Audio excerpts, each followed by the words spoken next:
will summarize it again. So I was born in North Cyprus, and I did my primary education, secondary and high school in the southern part of Cyprus. As you may all know, we have, as Turkish Cypriots, European passports, so we can cross to the southern part of Cyprus. So I actually went to a missionary school. It was an American school. And at that time, I was playing semi-professional basketball. So my intention at first was never to become a businessman, to be honest. But at the age of 16 and 17, I had to make a decision. And when you're in Cyprus, you know, your parents are always like, get into the business world. You know, it's guaranteed. If you're a basketball player, you will get injured. I mean, I put on weight. Okay, I was 74 kilos back then, now 93, 94. And then I had to, as I said, make a choice. And I chose to follow A-levels and the SAT program.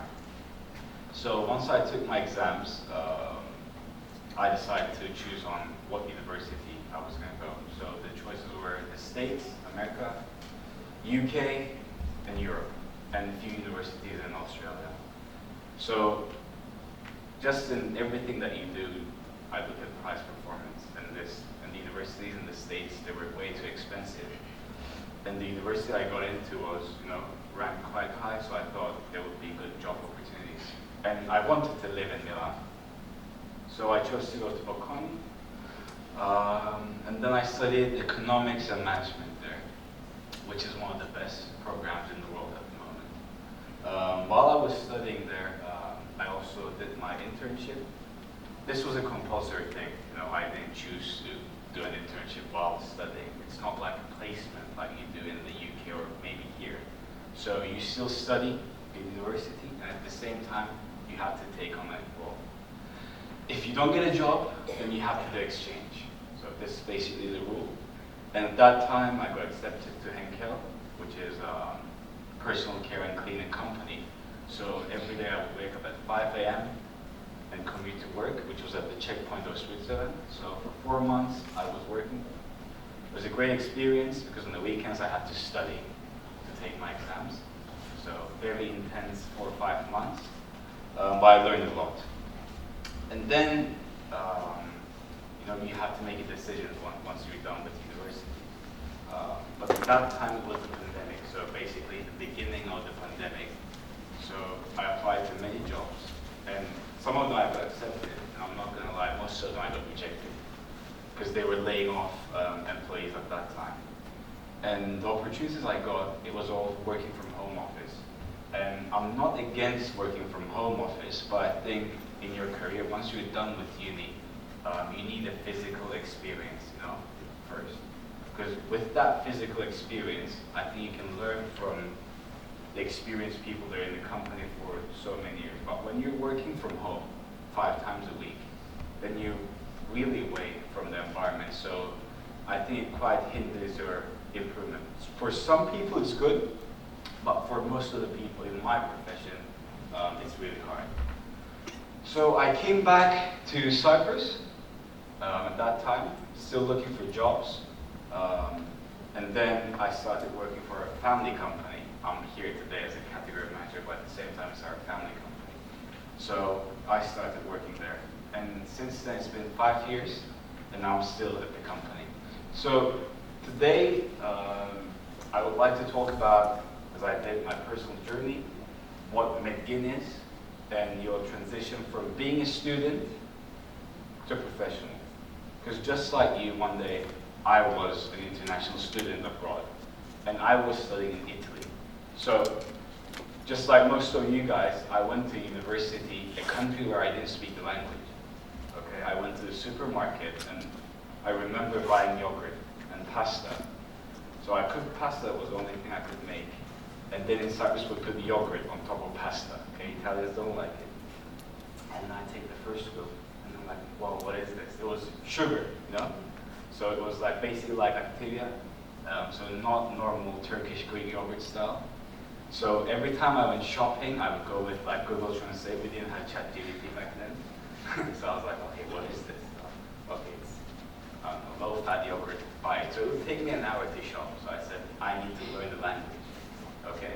I would go back to the dorm, I was going to ask the doorman about something, and then he starts speaking Italian. I'm like, oh my God, no, I cannot even ask simple things. Then you lose your way, and then you need to ask how to get to school, and then you cannot ask anyone. You use the tram, you get lost, and there's no one to ask. Okay, so I was avoiding people at first. I said I need to start learning the language if I want to work here, and it's also about respect. I moved there for 4 years, so not learning the language and just speaking to everyone in English was not respectful in my terms. So I started learning Italian. I cannot say I'm really good at speaking Italian, but I did learn enough to get my way around. So, passing my personal journey, by the way, you can stop me at any time to ask. I know we did put the QA at the end, but if you have anything that you want to ask now, you can stop me and ask. So, what is Metgin? So Metgin was basically founded in 1990 by two schoolmates.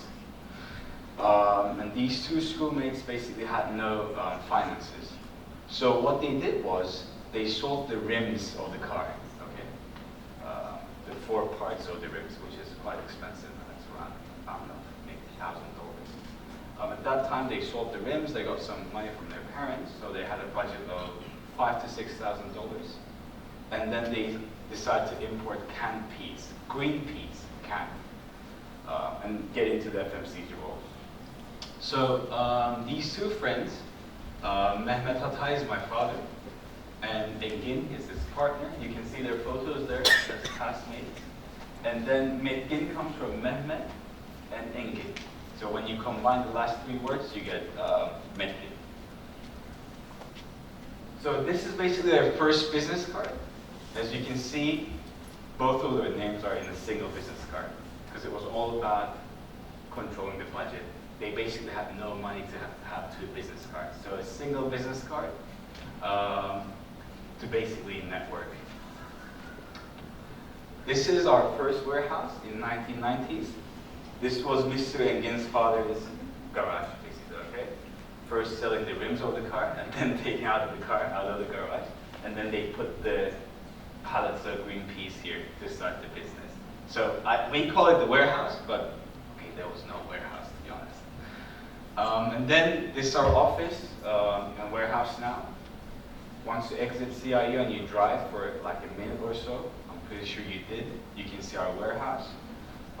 If I'm not mistaken, you will see in the following slides, this warehouse can take up to 165 trucks now. And it's 1.5 times a football court, normal size football court. So 10,000 meters worth, 5,000 pallets capacity. So it's quite big for cyber standards. And we also have another warehouse with it, which is 1,000 pallets. But in the FMCG world, you don't want to stock up a lot because it costs a lot. So I'm quite against having massive warehouses. So we are 4 people. As I say, it's a family company. So this is me, this is Derin, this is Engin, and this is Mehmet. So as you can see, first generation and the second generation, we both came to work at the same time because of the pandemic. So it was quite a luck, and we've been there since then. So this is how the office looks now. It's much more modern than a garage. So it's much more appealing to young students. It's all open area. This is the place we have for training. So the sales team, when they come into the office, every Friday we have meetings. They're welcome to use the computers. The interns use the computers. We actually have table tennis there. In the picture it's not there, but we do have. This is where we have lunch. We have free lunch every day. Okay, we have a chef who cooks for us. He's amazing. We also get desserts. That's why I put on like 15 kilos since I came back.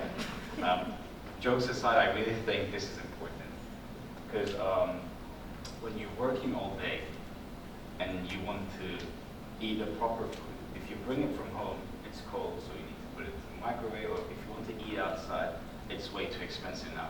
So you're basically spending all the money you earn on food. And at the same time, you save considerable amount of time while eating at the office. This is our warehouse. As I said again, it looks much bigger than a garage. This part is almost 4,000 pallets, and then we have chilled part and the frozen part, which is in separate compartments. This is the current dynamics of Metgin. As I said, it's 10,000 meters squared, 5,000 pallets. We have more than 100 trucks. So we have different types of trucks, because how we work is we basically have a sales team visiting all the restaurants, supermarkets, Malta supermarket you have here as well. They take the orders, and the following day we have to deliver the goods. Then we have a merchandising team basically putting the goods on the shelves for the final consumer like you to go and buy. We have more than 180 employees. We're currently around 200 people.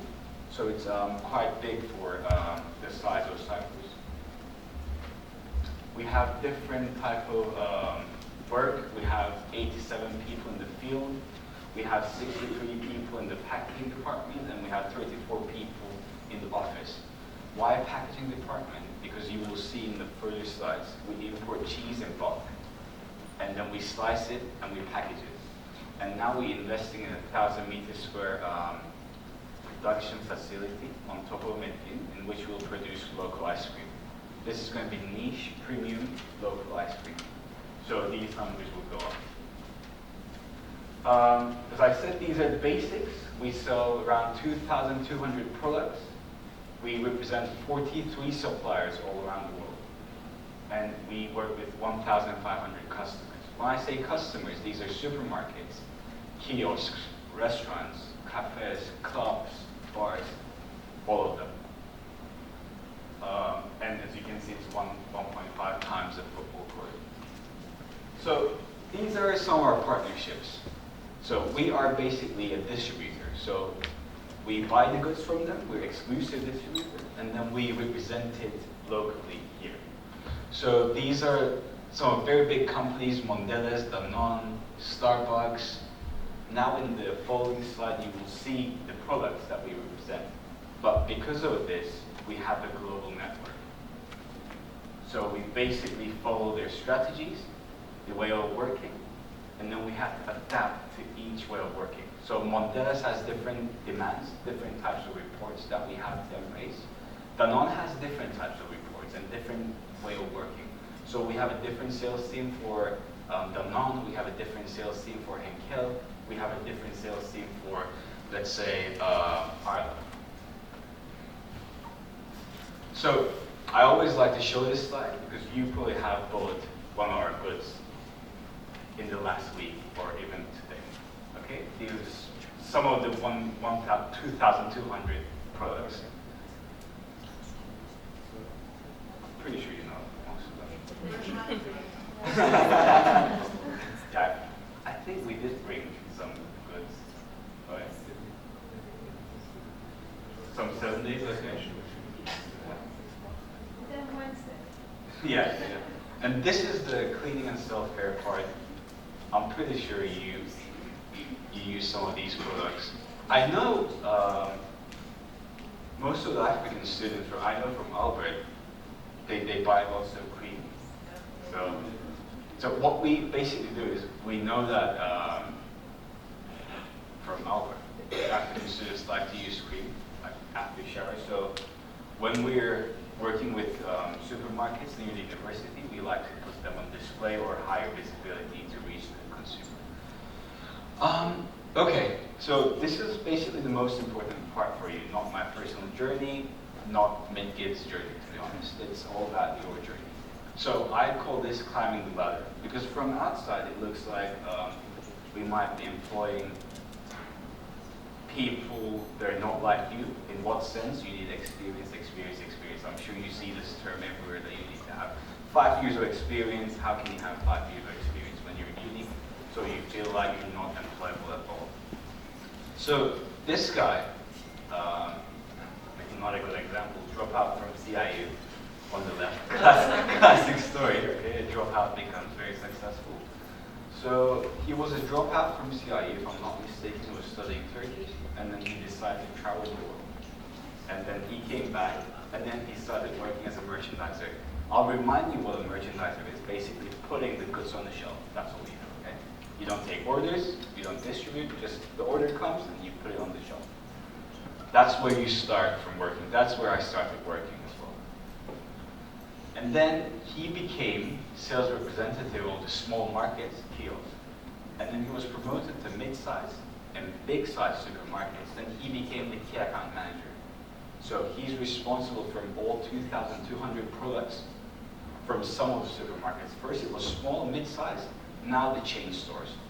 So he controls the biggest revenue of the company today, the dropout. Merve, she was trade marketing specialist. Albert today is here as well as a trade marketing specialist. He's guest speaker. I will invite him in a bit. She started as a category trade marketing specialist, and then she moved on to be a sales representative, and now she's a category manager for cleaning and self-care products, which is the biggest category of Metgin at the moment. So she had no sales background. Okay, no sales background. Maybe her first job. And then now she's in charge of the biggest category of the company. On the left is our sales manager. First he started as a sales representative, and then he became a key account manager, then a category manager, and now he's on top. He's the sales manager. Turkan, within these slides, he's the only one who came from outside, but he was working as a category manager to start with, and he was awarded an Outstanding Performance Award by Evia, who have like 5 production facilities all around the world. They're one of the biggest cleaning and personal care company. And she got the Outstanding Performance Award out of all distributors in the world. And this was her first role in the company. And now she's taking care of meat and dairy products. So, what do we do in the company? Are we just a sales company, or do we have different roles? Because maybe today, people here are not from just business background, not just from marketing background. We might have maybe engineers or people from other majors. So I can tell you that you don't need to study business to work at Metgin or any other company, okay? You just need to know how to adapt. You just need to know how to learn and improve yourself on a daily basis. And you just need to be analytical. This is the key part. So we have a trade marketing and supply chain team. I talked a bit about trade marketing team, which Albert will also talk. They're basically the brain of the sales team. They make all the reports. They bombard us with reports. So in that way, we know our customers in detail, and we can take the right position to make sales. The supply chain team, as I said, 2,200 products from all around the world. So we work with South America, Turkey, Netherlands, UK, Vietnam. So you can imagine supply to North Cyprus is quite difficult. And they have to make sure the orders come on time. Because if they don't come on time, we have stock out, we don't have enough products to sell, so we lose money. If it comes way too early, we have overstock, we lose money again. So the people in the supply chain team, very critical, and they have to be on time. Then we have sales team. It's the biggest team because we're a sales company. We have a sales team for supermarkets. We have a sales team for HoReCa, which is hotels, restaurants, and cafes. What they basically do is they go and they sell experience, okay? They don't go and sell Toblerone. They don't say, oh, we have Toblerone from the mountains of Switzerland. They tell the customer how it fits their portfolio and why they need to have Toblerone in their portfolio. So the sales team goes and sells experience and makes the revenue of the company. Then we have the warehouse, distribution, and packaging team. If they don't package most of the products, 20% of our revenue comes from packaged products. If they don't package on time, we lose 20% of the revenue. If these guys don't distribute the products, then products are not on the shelf, so we lose customers. Because if you don't buy Toblerone, you're going to buy a substitute, right? You're not going to say, I'm not going to eat chocolate. And then we have accounting and finance team. very critical because we are coming from a sales background, right? But then they're the ones controlling the finance. So if I give too many orders, which we cannot pay for, then I need to get money from the bank, which I need to pay the interest rate. So we have the finance team controlling of the inflow and outflow of cash. Then we have information technologies, which is one of the most important departments now with the integration of AI and everything. So with these teams, we're looking for how we can integrate AI and other technologies to B2B channels, so business to business and business to consumers. For example, now Molto launched a Power BI tool, which means that I can see my stock on a daily basis in their store. I can see what I'm selling, and then automatically they can give me orders, okay? So now we're taking steps to further improve ourselves in terms of technology. We're investing in companies where we just go to the shelf, we take the picture, and it tells us if we have all the goods on the shelf. So it automatically gives you information on your tablet saying you need to take orders of this. So technology is doing most of the job at the moment, so we're investing in it.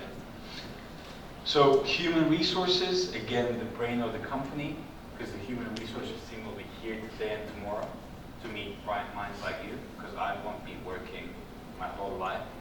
There has to be a generational change, so they will be here as well. Administrative affairs, corporate communications, they're the face of the company, all the communication on social media, and business development.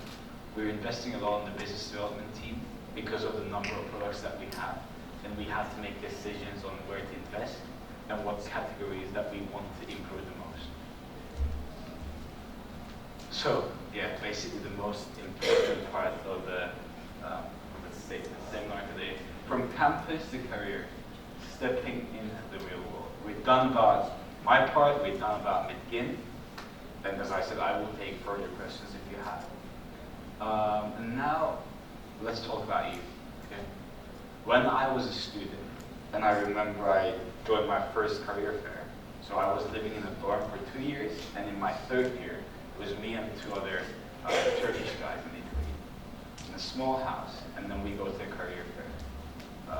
I get a job in Ankara, one of them gets a job in Airbus, and the other one gets a job in Amazon. But before we thought, why would they employ us? No experience, I don't know 5 languages. I wouldn't say I'm the best at what I do, definitely not. With students working 20 hours a day in the library, I mean it to comparatively study. So I said, why me? So I'm pretty sure you have this question, right? Flying all the way from your homeland to North Cyprus, and what am I doing here? Once I'm done with uni, will I stay here to work, or will I find a job? Should I do a master's? Should I do a PhD? I'm pretty sure you have all these questions. So today, it's about the introduction, the reality versus expectations. So student expectations, the reality, and managing the expectations. I think this is the biggest part for you, because I'm pretty sure as students you have massive expectations in terms of salary, right? Because you're studying in university. Once you finish university, you need to get paid lots of money. I was thinking that way. You need to be the CEO in a month, maybe, or the general manager or the next sales manager in 2 weeks. You know, the biggest issue we're facing now is instant gratification. I don't know if you all heard about instant gratification, but many years ago, I'm not that old, but when I was watching series and we had no Netflix, we had to wait a week for the other episode, right? Now we have this term binge watching, where on Sunday, hopefully not weekdays, on Sunday or Saturday you sit down and watch like 10 episodes and finish it all. Or if you're too curious, you fast forward. What's going to happen? Is he going to die? What's happening? So you think life is like this as well. Finish uni, CEO, fast forward. No. So same thing with relationships. You would write letters to your boyfriend, girlfriend. Oh, did he or she receive it? Does he or she like me? Now swipe right, swipe left. You know in instant. Pay premium, know it faster. So the This is not the reality in the job market, so you have to lower your expectations. I'm not saying you will not get paid, okay, but people that study economics know this supply of labor and demand of labor. If you have too much supply of labor in the world, that means you won't get paid as much as you're valued, but you will get paid as much as the company decides to, because there is massive supply. The reality in the job market in Cyprus is quite different. We don't have too much supply, okay? That's the biggest advantage for Cyprus. We have huge demand for skilled labor, but we don't have huge supply. The reason for this, locals are moving away to work, so they don't want to stay for different reasons, political and economical reasons in Cyprus. So we have a massive gap of skillful people to work in companies like Metgin and many other companies. So the gap between these is managing the expectations. So another chart, which is quite important, realistic expectations, the first few years in the workforce. So you probably heard, if you did economics, trade-off, and opportunity cost. Okay, opportunity cost is the next best alternative foregone. The value of the next best alternative foregone. So you cannot fulfill your career, you cannot have high salary, and you cannot have work-life balance. So you cannot go to yoga every day, maybe. Okay, that might not be the case. So what you have to do is you have to build experience. So the first few years in the workforce, you have to learn from people around you. That's why I said be there physically, okay? Improve yourself. Because those people working in the company for 20 years, they might not be analytical as you are, but they have the experience, okay? They went through pretty much what you went through. So networking and mentorship. Meet people, okay? Be social. Just go around, meet with them, get their number, get their email, connect with them on LinkedIn. Maybe you will meet with your next employer, you never know. So you have to be outgoing. Career progression, I think this is very critical in your sense. As I said, the term instant gratification and career progression goes in hand in hand. Don't expect to climb the ladder in the first few years, maybe the first 5 years, okay? And if you don't climb it, don't feel demotivated. Don't say, oh, I'm gonna resign. Okay, maybe do resign, but know that if you go to another job, another company, you might not be promoted. So it's a journey, okay?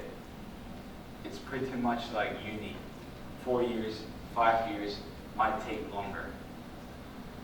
But if you have soft skills, if you adapt to your environment, and if you continuously learn from people around you, then you will have higher chance of being promoted.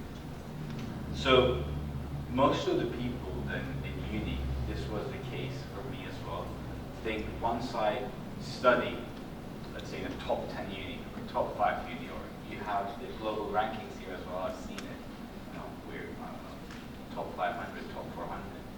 It means something, but how many universities are there in the world? I think a lot, right? How many graduates are there? What makes you different? Do you use Excel faster than them?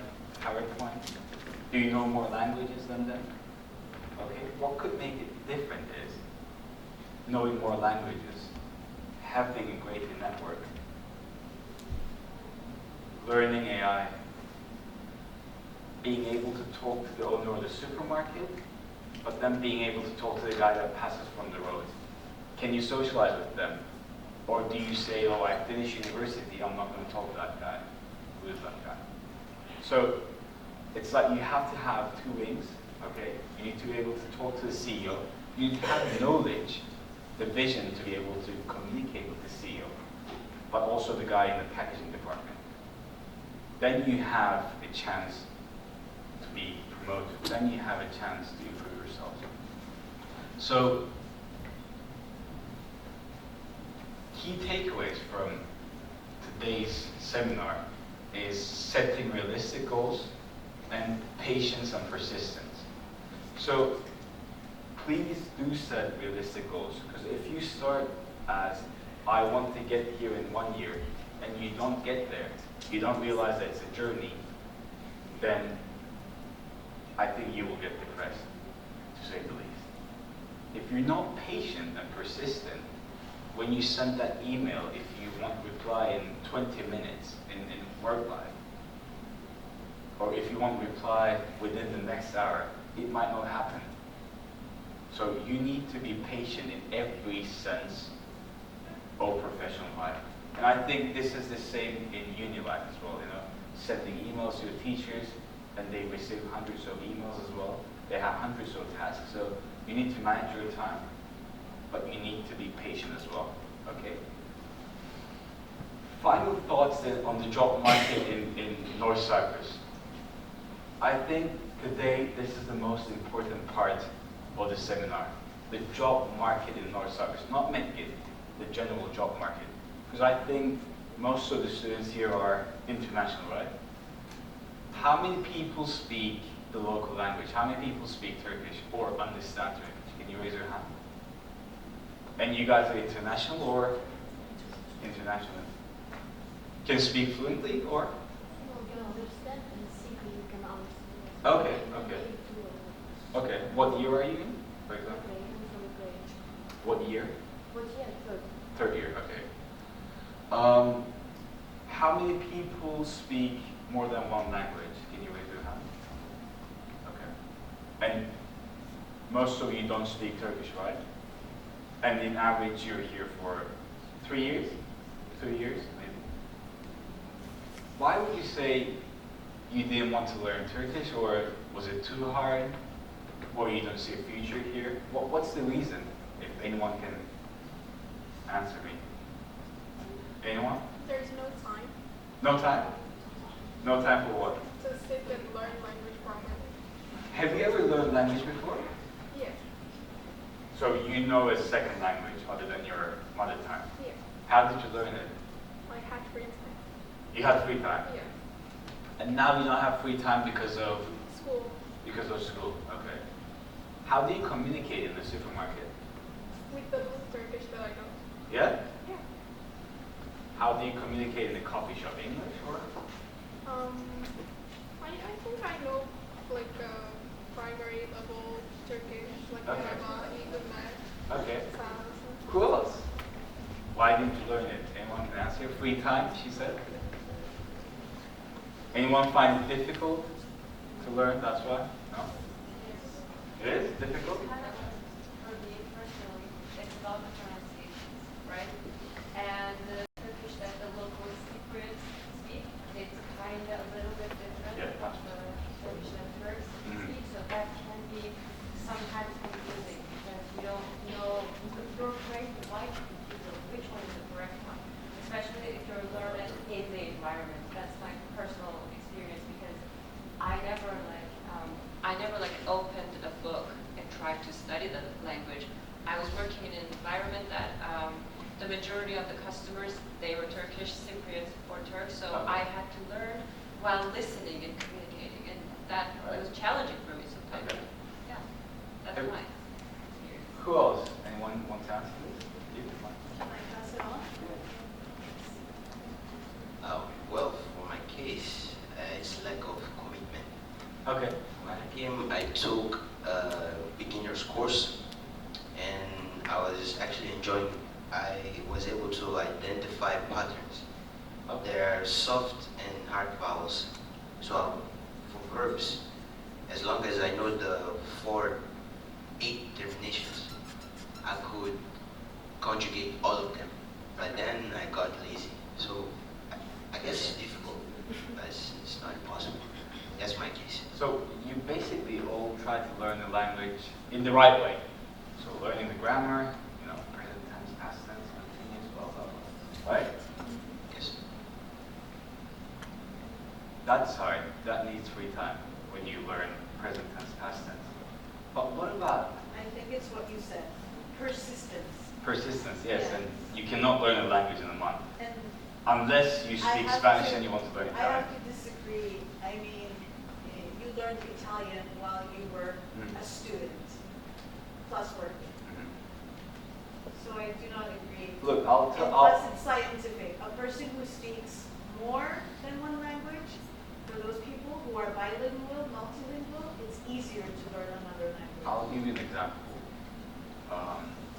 When I was studying in the southern part, you know they speak Greek, right? So it was an American school, so I didn't have to speak Greek. Okay, it was all international students.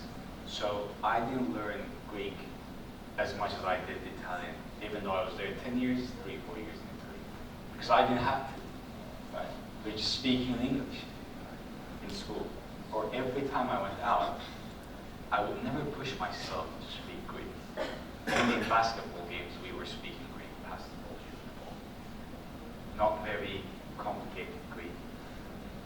But what you can do now to make a change is not open a book or ChatGPT to learn Turkish.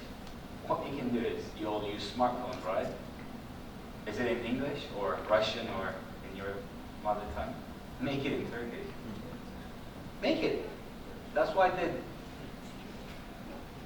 Yeah? Because you will have you won't be able to answer your mom's call or your dad's call. And then, what's going to happen? You will have to learn what that word means. Yeah, come on.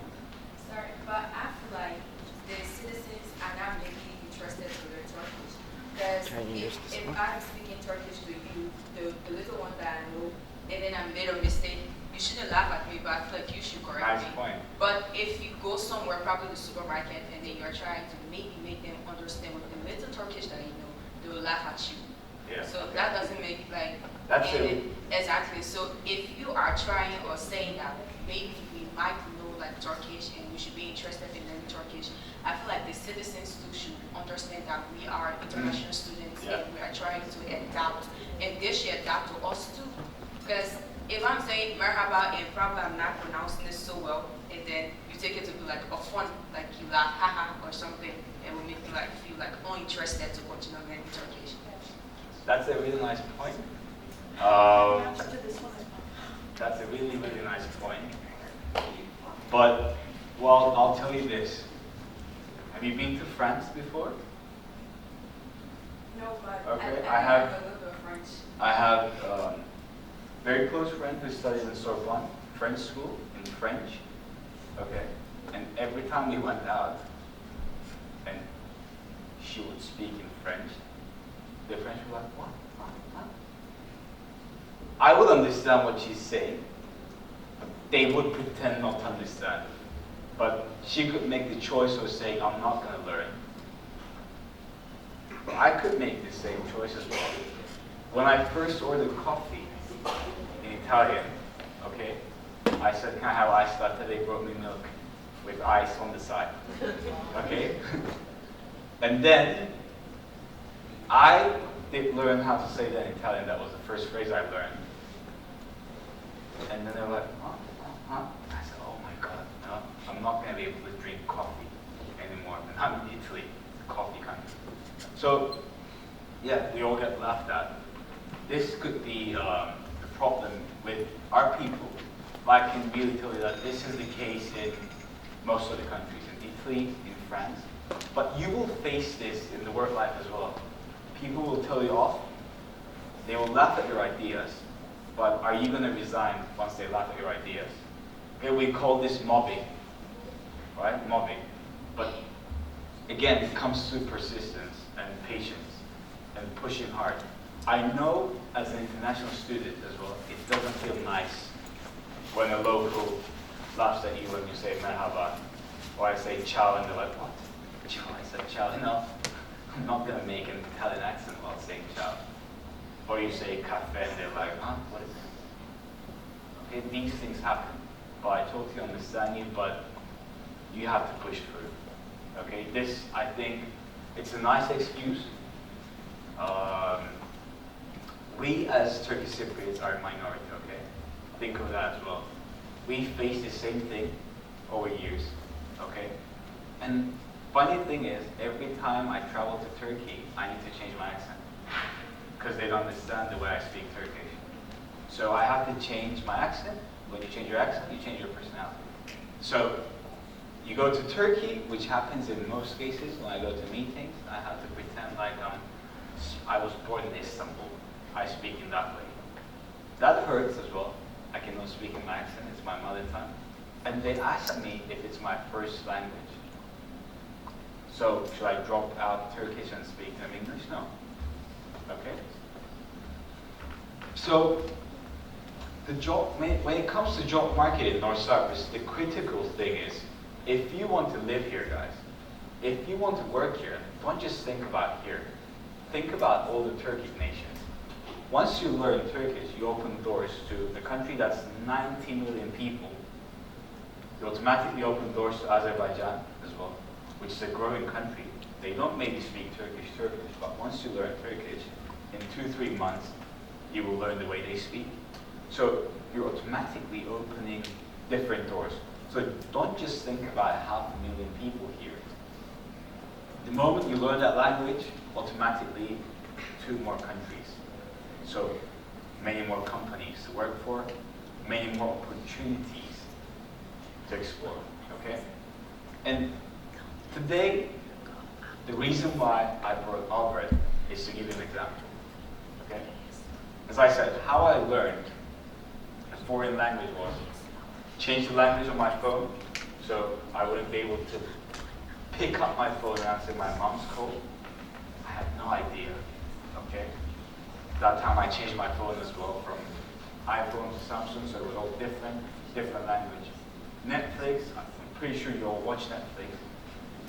Why not watch it in Turkish and put subtitles in your mother tongue? You know what's going to happen when you do that? It's crazy. If you watch a movie in your free time, or if you use your phone in your free time, I'm pretty sure you all use it. You know, you have the statistics saying you use 4 hours a day. Imagine using it 4 hours in Turkish. That's like indirectly practicing 4 hours of Turkish. And then you binge watch 10 episodes in Turkish. And then the next time you go to a supermarket, you will be shocked how much you can understand, how much you can communicate. And you don't have to be perfect, okay? The people that will laugh at you, most probably they don't speak a word of English, so you're +1, okay? You're learning their language and they don't know any international language, so think of that as well.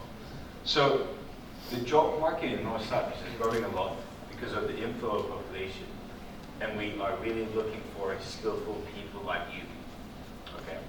But the biggest gap, I'm going to be honest, that we're facing with international students is the language barrier. Because we can all employ people that speak English, but most of the job is done in Turkish. In our case, it's mixed. The daily job is done in Turkish, but with all the international companies, 40% of the companies that we work for is international. French companies, South American companies. So if you know Spanish, you talk to them in Spanish. If you know French, you talk to them in French. But then if you want to talk to your team, you cannot talk to them in French because they don't speak French, okay? You go to sell products in Iskele, you speak in Russian. I'm being honest, you speak in Russian or Ukrainian or any other language. So it's a plus, it's always a plus. So companies like us, we're more than 10 big companies who have around 200 people, okay? And 50 to 60% of this is skilled labor, what we call skilled labor. So there's a massive opportunity for you. And don't just limit yourself to saying, I study engineering, so I cannot be in the business world. Most of the people that you have seen, they studied engineering. You have aerospace as well. She was going to go to Mars, came to Metgin instead. We have people who studied physical education. The guy who studied physical education is a salesperson in Carino now. So very different roles. So today, I want to say and ask, do you want to be the next Albert? So, Albert, can you come to the stage? I will introduce Albert and I will let him.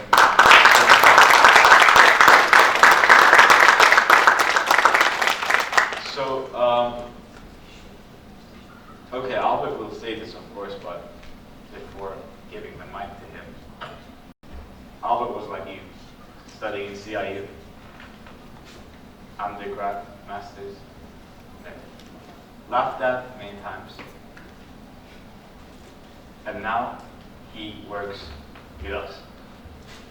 On a daily basis, he gets his job done in Turkish, full Turkish. He sounds like Cypriot when he speaks. Time to time in formal meetings, he sounds like a guy from Istanbul. And if I'm not mistaken, he didn't take a single course to learn.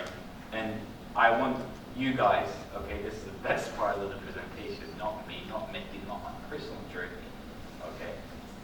Just please listen to Albert and let him inspire you. So I leave the stage to Albert, I'm staying here, but let him speak.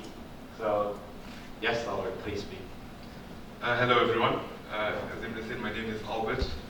I am a trade marketing specialist at Metgin Limited, and I'm also a former student and employee of Cyprus International University. And before I get into my background and why I am and where I'm from, I would just like to let you know that I have been exactly where you are. 7 years ago, probably about mid-April, they had the career fair at the arena.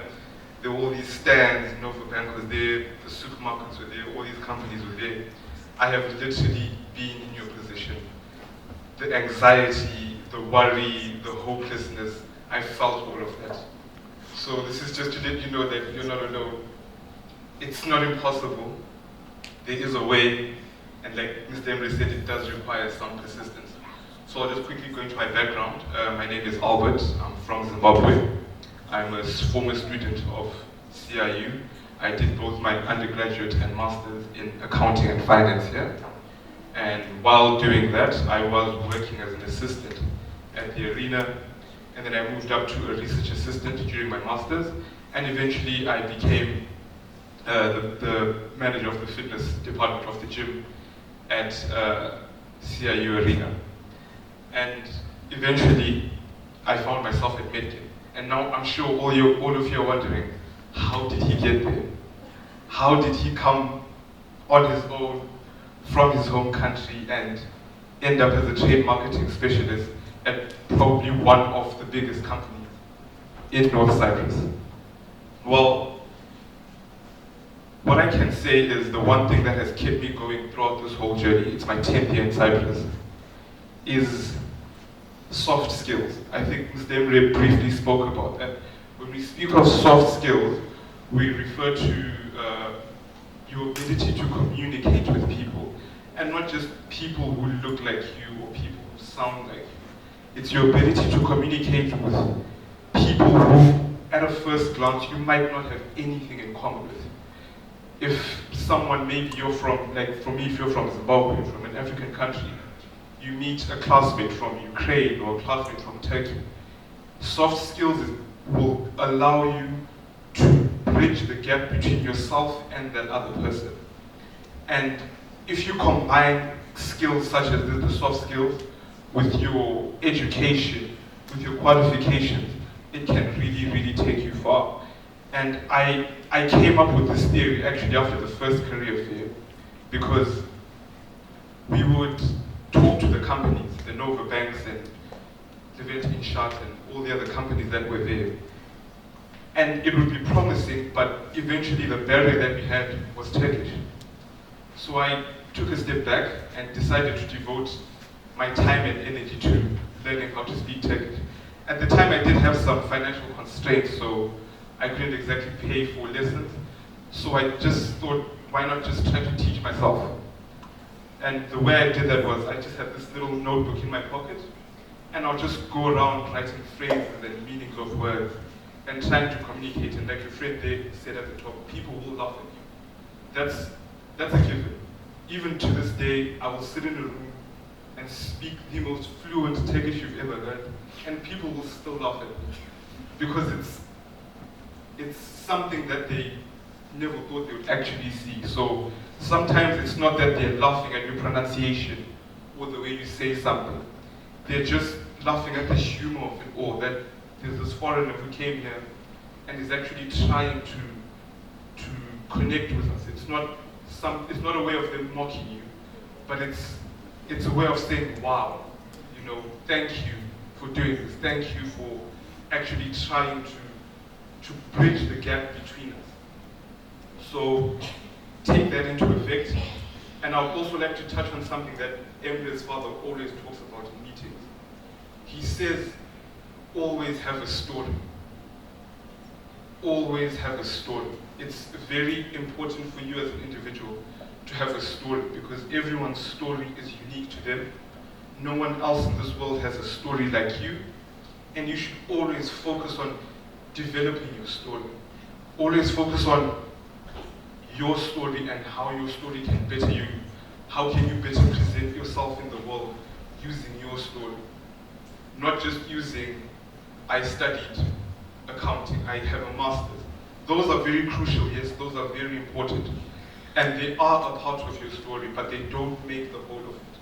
So whenever you do something, always focus on you and your story. Don't think about, they might laugh at me, or they might, not accept me. Focus on you, your story, and what makes you unique, what makes you stand out as an individual. And that's what will help take you to the next step. So, and also as well, try to look in your environment. This is something that I did with my time. I looked around and I said, there's something that myself and my friends at the time should be doing, but we're not doing. And what is it? And after sitting and pondering about it, I realized that to bridge this gap, we need to be able to communicate with the local people. We need to be able to speak Turkish. But none of us are actually doing it. So I said, what will happen if I take time and energy to learn the Turkish language and try to bridge this gap? And just the concept of bridging the gap and doing what you know you should be doing but no one else is doing. I'm going to use a very good example. In a few weeks, I think maybe in a month, I'm sure we all have final examinations, right? How many of us have started studying, by show of hands? But we all know that we should have started by now if we want to get that 4.0 at the end of the month, at the end of the semester. So it's also something very important to think about. In my environment, what is it that we should all be doing but are just not doing? We all know that we should eat well, we should exercise, but how many of us actually do that? So that's something else I would like to leave you with. The first one is always have a story. The second one, in your environment, doesn't matter whether it's going to be here in Cyprus, doesn't matter whether you're going to go to another country, you're going to go back home. What is it that the people in your environment should be doing but are just not doing? That will not only add to your story, it will give you a competitive advantage and allow you to stand out as an individual. When you walk into a room, and with that, and you open your mouth, when you walk into a room and you tell people what you're about, and you tell people that thing that you've done, that they know they should be doing, that they know everyone else should be doing, instantly it's a click, instantly it's people are curious about you, and it's what will set you apart from everyone else. So always have a story. Figure out in your environment, it changes from environment. Figure out in your environment what it is that no one is doing but should be doing. Focus on those things. Remain persistent. Keep realistic goals. I didn't get here overnight. It's years of work, years of networking, and a little bit of luck. We rejected your application at first. Right? Exactly. That's a very good point. They actually rejected me. Metgin actually rejected me. And I was broken, yes, because I had so much, like I said, I had my story. I had gone out and done Turkish, something that no one else was doing, but I did.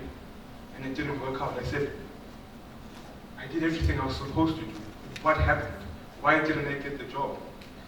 But I kept pushing, I kept persisting, and eventually I actually did get a job somewhere else at a consulting company that was outsourcing some services for clients all over the world. And whilst I was there, another position opened up, the trade marketing position opened up at Metgin. I applied again, because I was not going to give up. I went back for the interview, and I pushed even harder. I spoke even more in the interview. I told them I've learned how to do this, I know how to do that. And when I started, it wasn't instant. they said, we're going to try you out for a few months and see if you can actually do this. And I said, this is make or break. I was scared out of my mind.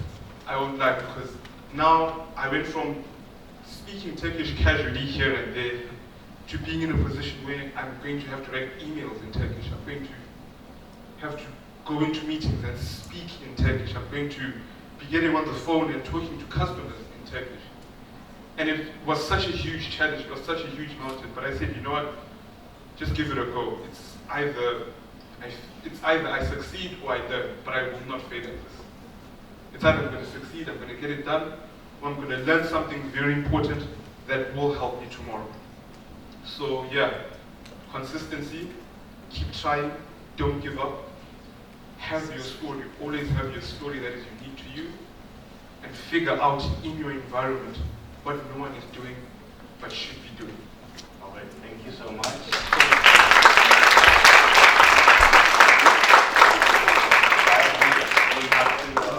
We have to wrap up, but Albert will be here during career fair tomorrow as well. I don't know if I told you this. That's another thing to look out for, surprises, always be ready for surprises. So he will be here, so you can ask him further questions as well. So we have to wrap up. We can take 2 questions. So if anyone wants to ask something now, please do. Maximum 2, and then we will finish the seminar. Anyone? Questions? So Albert? No? Okay. We start from there because you have, and then we go to you, okay? Can you put your hand up again so you get the hand? So for a student, are there any available internship programs or things that we can do? So, Wednesday, Wednesday when they come to the career fair. yeah.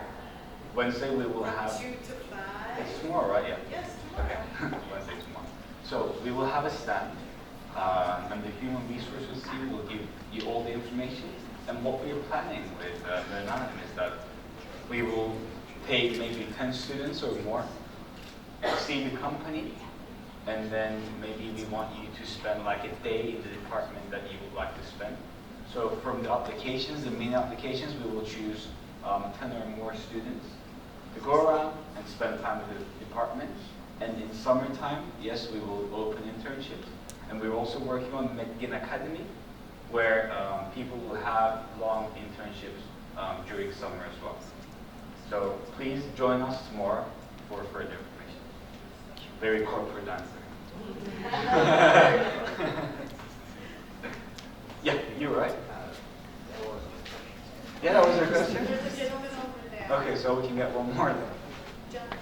If you keep asking the same ones, then we never end. I just want the question is can you maybe expatiate more when you mean have a story? When I say have a story, I mean, first of all, that's a very good question. To have a story, a person needs to have experiences. You need to go out and do stuff. You need to go out and talk people. And how you build a story is trying new things. Think of something that maybe you've been a bit shy to try, or something you've been a bit reserved or even scared of trying. Or if you go out into the world and you see something interesting, or you see something new, or even if you see a person that I think that person's interesting and you want to go and talk to them, go and talk to them. Try that new activity, join that new club, that difficult thing you're a bit scared of doing, try and do that. Just go out into the world and collect as many experiences as you can, and those experiences will make your story. Because at some point in the future, you might be asked to recall what happened back then, or you might use your experience as a way to maybe understand the situation, or use it as a funny story to have as an icebreaker conversation somewhere. So when I say build a story, I mean go out and collect experiences. Because with these experiences, you will learn things and you will meet people. And by learning things and by meeting people, you're able to network and use the experiences to bridge gaps with people and find common ground with people. And that will help you get further in life. Thank you. Thank you guys.